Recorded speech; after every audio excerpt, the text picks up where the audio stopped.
"You're a nice guy, Bruce, but let's be real, you can't afford me."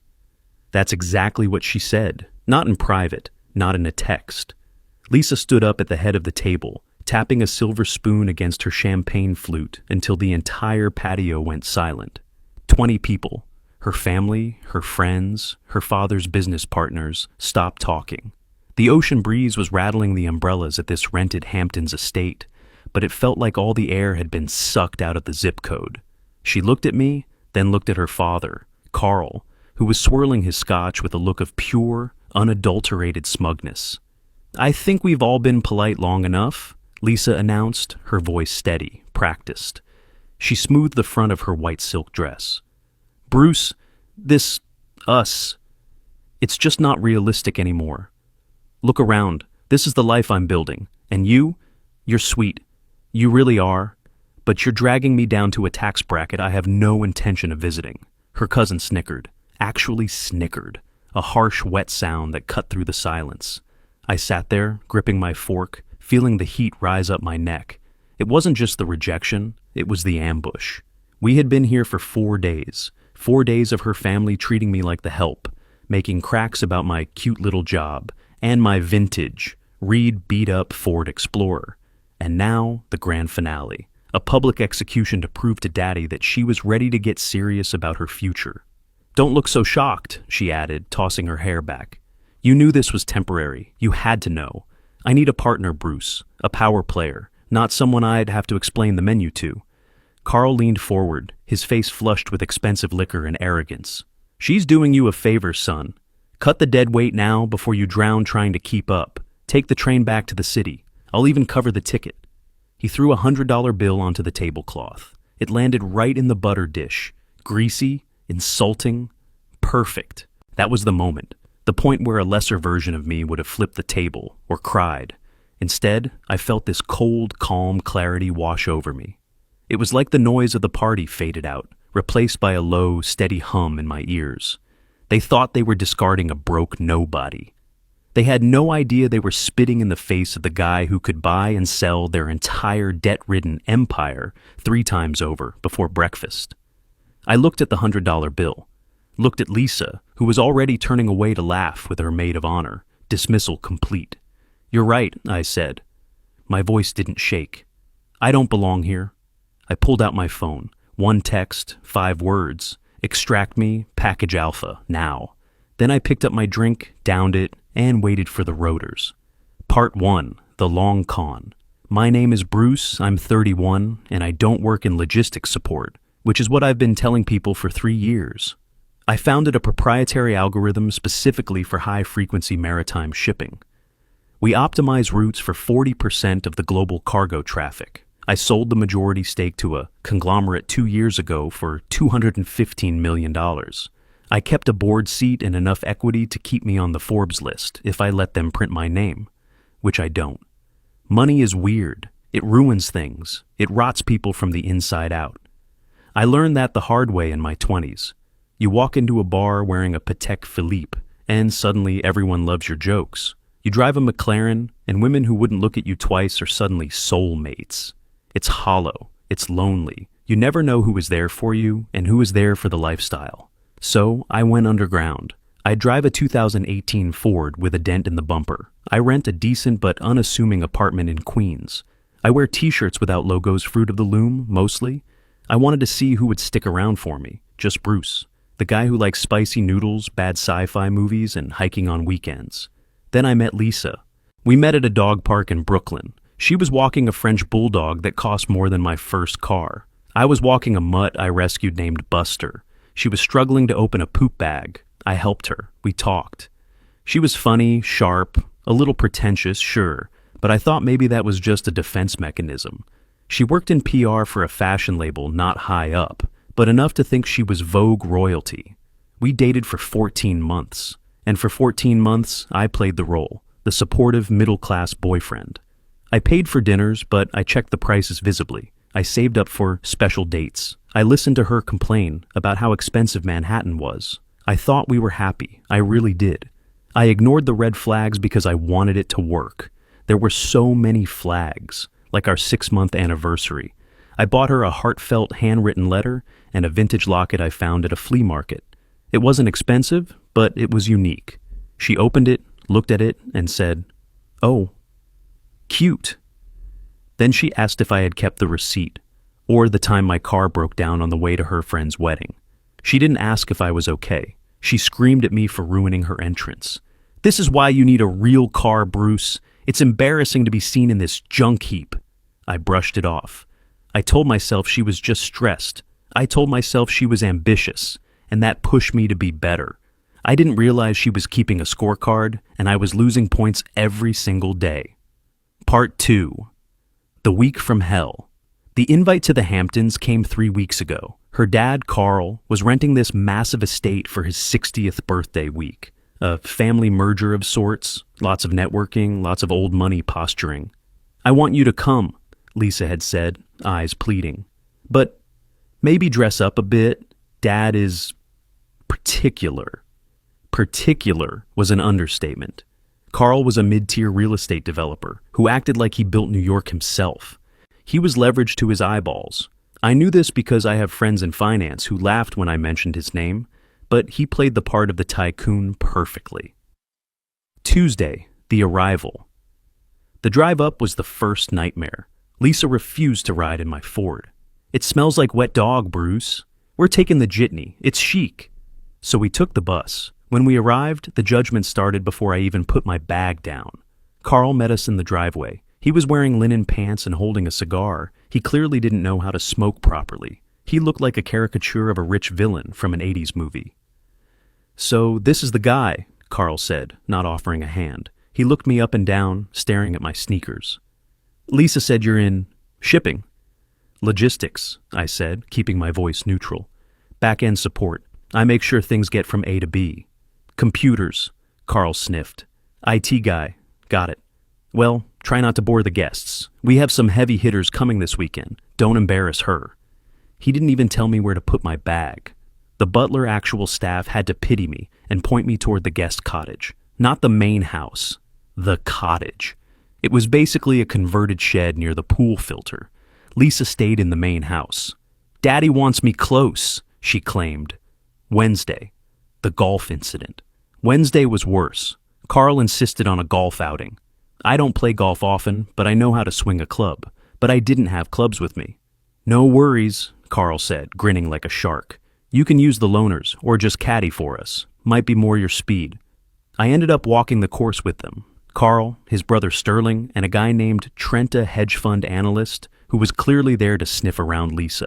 Trent was 28, wore loafers without socks, and talked exclusively about his bonus structure and his CrossFit routine. For 4 hours, I listened to them talk about money. Not the way people with real money talk about it, ideas, projects, the future, but the way insecure people talk about it, prices, brands, who has the bigger boat. "So Bruce," Trent said on the 9th hole, lighting a cigarette, "Lisa says you rent in Queens, rough commute, or do you just like the grit?" "I like the neighborhood," I said. "It's real." "Real," Carl laughed. "That's code for cheap. Look, son, there's no shame in being poor. Just don't drag my daughter down with you. She's got potential. She needs a platform, not an anchor." I bit my tongue so hard I tasted blood. I wanted to tell him that I could buy this golf course and turn it into a parking lot just to spite him, but I didn't. I needed to see how far they would go. Thursday morning, the invisible man. By Thursday, I was a ghost. Lisa barely spoke to me. She was too busy laughing at Trent's jokes by the pool. I brought her a coffee in the morning, the way she likes it. Oat milk, 2 stevia. She took it without looking at me. "Thanks. Put it on the table. Trent is showing me photos of his trip to Mykonos." I stood there for a minute, waiting for a smile, a touch, anything. "Babe?" I asked. "Not now, Bruce," she snapped. "God, you're so needy. Go find something to do." I walked down to the beach alone. I sat on the sand and watched the waves. I pulled out my phone and checked my accounts. The numbers were astronomical, meaningless digits on a screen. I could buy a jet right now. I could fly to Paris for lunch. And yet, I was sitting in the sand, being treated like garbage by a woman I thought loved me. That's when I realized she didn't love me. She tolerated me. She was waiting for an upgrade. And Trent, with his leased BMW and his loud mouth, was the upgrade. I made the decision then. I wasn't going to break up with her. I was going to let her do it. I was going to let her show her true colors to the world. Thursday night, the dinner, which brings us back to the dinner, the white party. Everyone in white. I had to go to a local store and buy a white linen shirt that scratched. I felt like an idiot. We sat down at 8 p.m. The table was set for 20. Lobster, caviar, the works. I was seated at the far end, next to a deaf aunt and a teenager who was scrolling TikTok. Lisa was at the head, next to Carl. Throughout the appetizers, I caught Lisa looking at me, not with love, with annoyance. Like I was a stain on the tablecloth she couldn't scrub out. Then came the speech, the spoon tapping, the silence, the humiliation. You're not in my league financially. The words echoed in my head as I stood by the railing, the $100 bill still greasy in the butter dish. How are you going to leave? Trent laughed, swirling his wine. Walking to the bus stop? Not exactly, I said. I checked my watch. Marcus, my head of security, was efficient. ETA 2 minutes, I muttered. I walked over to the bar, poured myself a glass of Carl's $500 scotch, which he had explicitly told me not to touch, and leaned against the railing of the deck. What are you doing? Carl barked. Put that down and get out. You're making a scene. I'm waiting for my ride, I said calmly. Your Uber? Lisa rolled her eyes. Bruce, stop being pathetic. Just go pack your bag. Then they heard it. Thwup, thwup, thwup, thwup. A low vibration at first, rattling the expensive crystal on the table. Then a roar. The wind picked up, whipping the tablecloths and ruining the carefully coiffed hair of every woman at the table. What the hell is that? Carl yelled, covering his drink. A dark shape rose over the dunes. It wasn't just a helicopter. It was a Sikorsky S-76. My Sikorsky, matte black. Custom interior. The kind of machine heads of state use. It had the logo of my holding company, Apex Dynamics, painted in subtle gray on the tail. The pilot brought it in low, hovering just above the estate's massive lawn, kicking up a storm of sand and leaves. The noise was deafening. The white party was now a windblown disaster party. Napkins flew into the pool. A wig might have detached itself from an ant. It was glorious chaos. The side door slid open. Marcus leaned out. He wasn't wearing a chauffeur's uniform. He was wearing a tactical vest and sunglasses, looking like he was extracting a diplomat from a war zone. I finished the scotch. I placed the glass down on the railing with a deliberate clink. That's my ride, I said. I walked past the table. Everyone was frozen, mouths open. Lisa looked like she'd been slapped with a wet fish. Trent, the hedge fund guy, dropped his fork. He recognized the logo. I saw his eyes widen, the gears turning in his head. Apex? He whispered, his face going pale. That's the shipping algo, guys. That's billions. I stopped in front of Lisa. She was staring at the helicopter, then at me, trying to reconcile the loser Bruce with the man who just summoned a $15 million aircraft to a backyard barbecue. You mentioned I couldn't afford you, I said, leaning in so only she and Carl could hear over the rotors. Lisa, I spent more on the fuel to get this bird here than your dad made in the last fiscal year. I checked his financials. He's underwater. Tell him to sell the boat. I walked onto the lawn. The downdraft was immense, whipping my cheap linen shirt around. I climbed into the cabin. Leather seats, climate control, a cold beer waiting in the holder. I put on the headset. Let's go, Marcus. Rough night, boss? Marcus asked, grinning.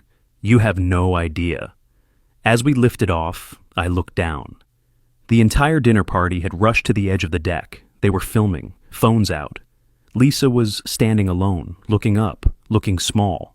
We banked hard over the Atlantic and headed back to the city. Update 1.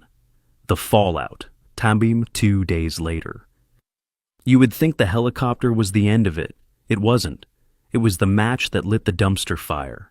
By the time I landed on the helipad in Manhattan, the video was already circulating. Trent, that idiot, had posted it to his story with the caption, Holy shit, Bruce isn't broke. Bruce is Apex Dynamics. My phone was silent for exactly 12 minutes. Then it exploded. 74 missed calls, 150 texts. The first text from Lisa came in at 10:45 p.m. that night. Bruce, what was that? Why didn't you tell me? Call me, please, I'm confused. Followed by, baby, we need to talk. I didn't mean what I said. I was just stressed. My dad pressured me. Please answer. And then, the kicker at 2 a.m. I'm coming to the city. I'm waiting outside your apartment. We are going to fix this. She went to my apartment in Queens, the decoy apartment. I wasn't there. I was in my penthouse in Tribeca, watching the city lights and eating pizza with Buster. The real damage, though, was financial.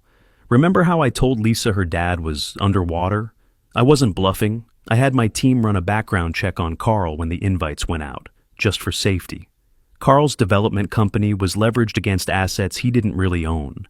He was banking on a new partnership with a tech firm to bail him out. Guess who sat on the board of the VC fund backing that tech firm? Me. I made a call on Monday morning. Hey, Jim. Yeah, it's Bruce. That deal with Carl's group, the Hamptons developer? Yeah. Look into his liquidity. I think he's misrepresenting his assets. Jim pulled the term sheet by noon. By Tuesday, Carl was frantic. He called me from 3 different numbers. Bruce, buddy. Listen, we got off on the wrong foot. I was drunk. It was a joke. A test. You passed.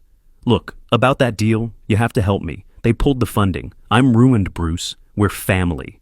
Family. The word tasted like ash. I blocked the number.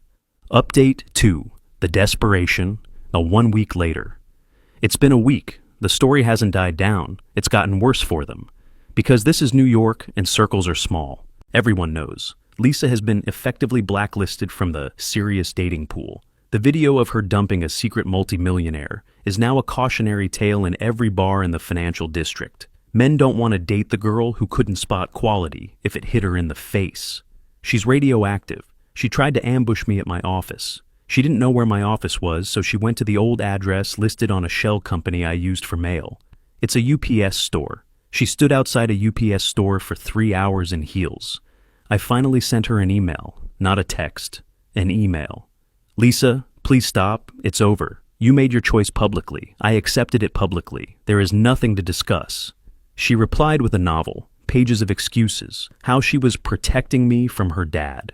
How she pushed me away because she was scared of how much she loved me. The wildest part? She sent me a Venmo request for $5,000. The note said, for the therapy I need because of how you traumatized me by lying. I declined it. I also heard from mutual friends that Trent dumped her the next day. Apparently, he didn't want to be associated with the girl who fumbled the bag. Irony is a cruel mistress. Update 3, the meeting. Yesterday. I ran into them. It was inevitable. I was at Le Cuckoo for a business dinner. I was wearing a suit that cost more than my first apartment, Tom Ford, tailored to the millimeter. I walked in, and there they were, Lisa and Carl, sitting at a corner table. They looked diminished. Carl looked grayer, smaller. Lisa looked tired, her sparkle gone. They saw me. The color drained from Carl's face. Lisa half rose from her chair, a smile plastering onto her face like a reflex. Bruce, she called out too loud. Over here. I stopped. My dinner partner, a ruthlessly efficient lawyer named Sarah, who knows the whole story and thinks it's hilarious, paused with me. I walked over. I didn't smile. Bruce, Lisa said, breathless. She reached for my hand. I kept my hands in my pockets. You look incredible. We miss you. The dog misses you. The dog I walked while you sat on your phone? I asked. Stop it, she laughed nervously, looking around to see if anyone was watching. Sit down, let's have a drink. Dad wants to apologize. Carl looked up. He looked like a beaten dog. Bruce, I didn't know. If I had known... That's the point, Carl, I interrupted. You treated me like trash because you thought I was poor. If you had treated me with respect when I was nobody, we'd be having a very different conversation right now. You showed me who you are. Believe me, I saw it. I can change, Lisa whispered, tears forming in her eyes. I can be the woman you need. I was lost. Bruce, please. I looked at her. I realized I didn't feel angry anymore. I just felt nothing. She was a stranger. A pretty shallow stranger who valued a price tag over a person. Lisa, I said, you wanted a guy who fit your world. You got your wish. You're free to find him, but you don't get to backtrack just because you found out the poor guy owns the bank. I turned to leave. Wait, she hissed, her mask slipping. You owe me. I gave you a year of my life. I introduced you to everyone. You used me. You deceived me. I loved you, I corrected her, looking her dead in the eye. You used me as a placeholder, and now the seat is empty. I walked back to my table. Sarah looked at me and raised an eyebrow. Feel better? Yeah, I said, exhaling a breath I felt like I'd been holding for a year. Much better. We ordered the tasting menu. Final update. The aftermath. 1 month later. It's been a month since the helicopter ride. Carl filed for Chapter 11 bankruptcy last week. Turns out, when you alienate the guy who can whisper in the ears of your creditors, things go south fast. He lost the Hamptons rental deposit too, because of damage to the lawn caused by unauthorized aircraft. I happily paid the fine for him. It was worth every penny. Lisa is currently taking a break from the city at her aunt's place in Connecticut. She deleted her Instagram after the comments became too brutal. The last time I heard about her, she was trying to date a 50-year-old car dealership owner who wears too much cologne. Me, I'm good. I bought a new car, an Aston Martin DB11. Not to show off, but because I've always wanted one, and I'm tired of pretending I don't.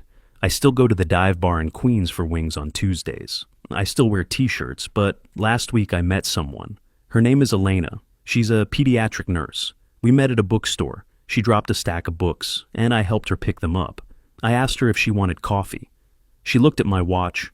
I was wearing the cheap Casio again. She smiled. Sure, but I'm buying. You look like a student. I didn't correct her. We sat and talked for 3 hours. She didn't ask what I did. She asked what I loved. She asked about my dog. She asked about my favorite books. I think I'm going to keep the Aston Martin in the garage for a while. It's nice to be Bruce again. And to anyone out there letting someone treat them like a placeholder, call the helicopter. Even if it's just a metaphorical one, leave. You're worth more than their perception of your wallet. And if you ever need a recommendation for a good shipping algorithm, well, you know who